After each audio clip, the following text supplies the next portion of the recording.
All right. The discussion and the conversation we've had recently has had to do with transitions, and I think that the word is a all-encompassing word that talks about phases of one's life.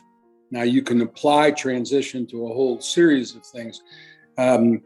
Few of us remember our childhood, our real childhood, but some of us do. At my age, not happening.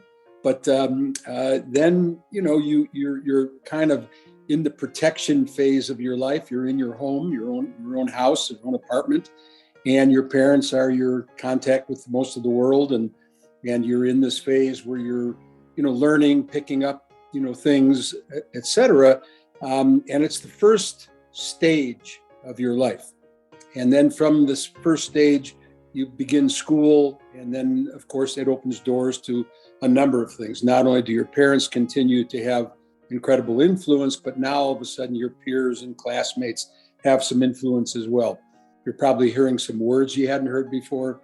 You're probably seeing some things that you haven't seen before, and the discussions are different.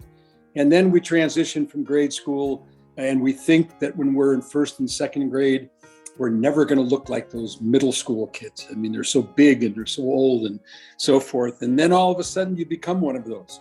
And then you look back at the little kids and you're totally uninterested. That was then, this is now.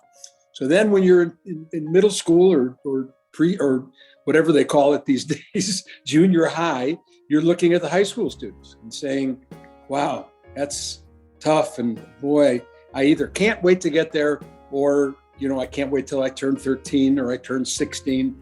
And then you go through another phase. And now you're with older kids compared to the middle school and the grade school. And it's another transition. It's another change.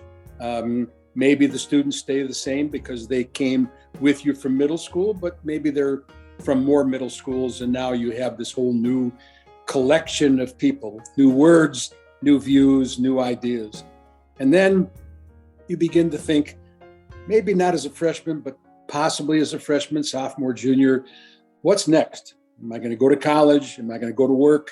What am I going to do? And then you transition into this new phase and you say, can't wait to leave home. And some people say, I don't want to leave home, etc. But we go through another phase. And then that phase takes you to the next phase, which is your first work experience or your first graduate school experience or whatever that experience is. So now you're, let's say 17, 18 years old, you're a senior in high school. All of a sudden you're 19, 20 years old, you're a freshman in college, and you've already gone through 3 or 4 or 5 transitions, each time being influenced by a variety of people, starting with your parents and then not ending up, but at the present rate, and at the present time, all of a sudden, it's your peers, your student friends, the people you've met along the way.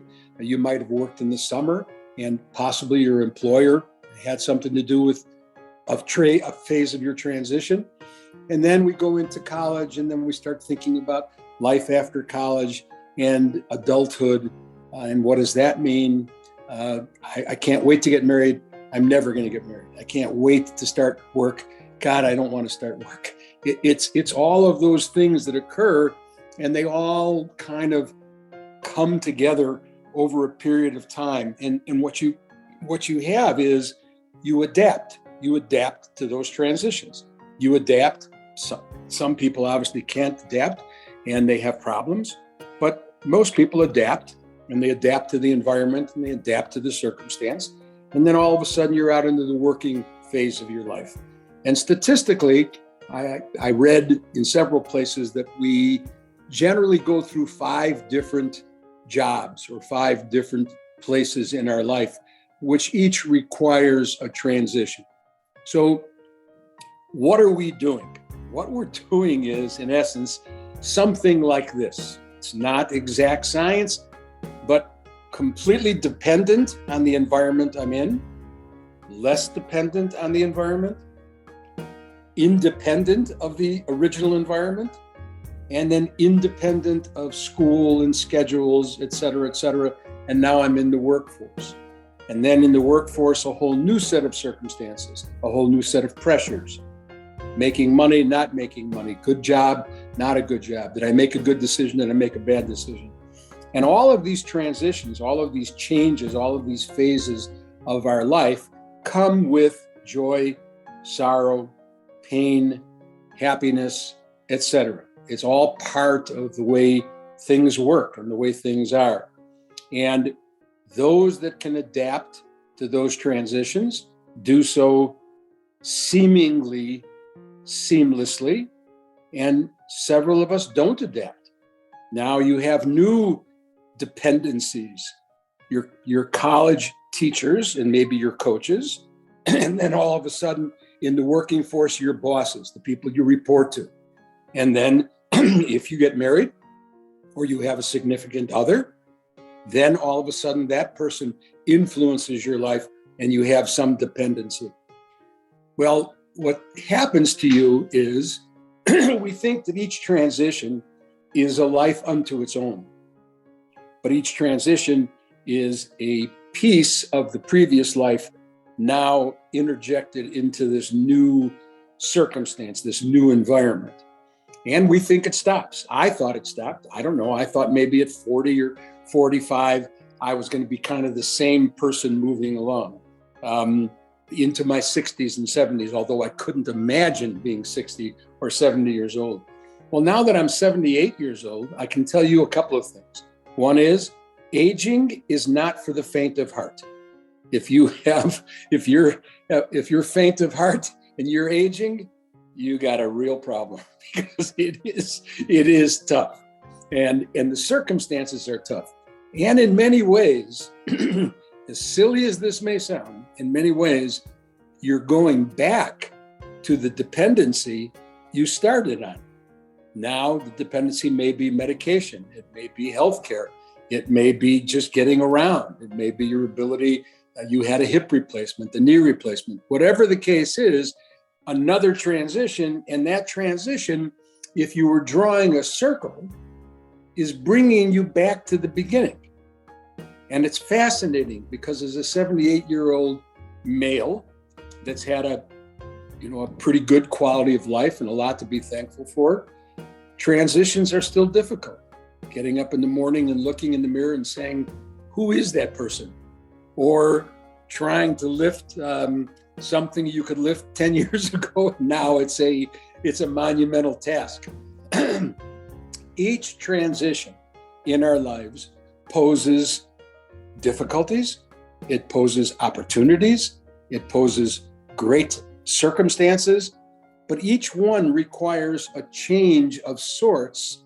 Even though you take something from the beginning and keep applying it, transition is tough.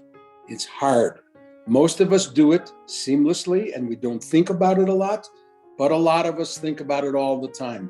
I remember when the snow was whiter, or I remember when the summers were warmer, or I remember when people looked this particular way, or I remember when politics weren't as vile as they are today, et cetera, et cetera.